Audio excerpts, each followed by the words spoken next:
नाशिकचा भोंदूबाबा अशोक खरात अश्लील कांड प्रकरणात नवनवे खुलासे होत असून खरातचे अनेक कारनामे समोर येत आहे।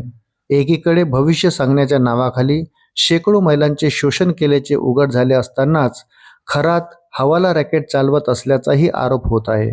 याच बाबत आता मोठी अपडेट समोर आली असून भोंदू अशोक खरातच्या जाळ्यात अडकलेल्या महिलांना प्रचंड मानसिक धक्का बसल्याचे समोर आले आहे। अशोक खरात प्रकरणात अनेक महिलांचे शोषण झाल्याचे समोर आले आहे। खरातने केलेल्या लैंगिक अत्याचाराने अनेक व्हिडिओही माध्यमावर व्हायरल होत आहेत। भोंदू अशोक खरातच्या जाळ्यात अडकलेल्या महिलांना प्रचंड मानसिक धक्का बसला आहे। यापैकी 8 ते 9 महिलांनी मानसोपचार तज्ज्ञांची अपॉइंटमेंट घेतल्याचीही माहिती समोर आली आहे। सोशल मीडियावर व्हिडिओ व्हायरल झाल्याने पीडितांमध्ये चिंतेचे वातावरण पसरले आहे। तसेच अनेक पीडितांना नैराश्य व मानसिक त्रासाचा सामना करावा लागत असल्याची माहिती समोर आली आहे। दुसरीकडे भोंदू अशोक खरात हा आपले हवाला रॅकेट एका मुंबईतील पंचतारांकित हॉटेलमध्ये चालवत असल्याची माहिती सूत्रांनी दिली।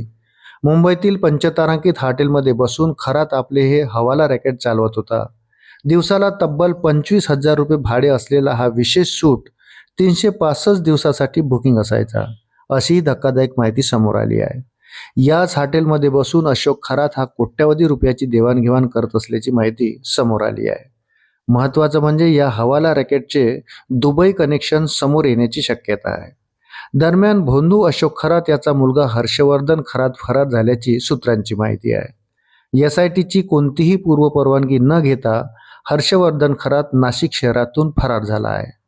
हर्षवर्धन खरात याचा मोबाईल बंद असल्याने अधिकारी तृप्तबाला निवासस्थानी पोहोचले होते, मात्र तो त्या ठिकाणी मिळून न आल्याने आता पोलिसांनी त्याचा शोध घेणे सुरू केले आहे।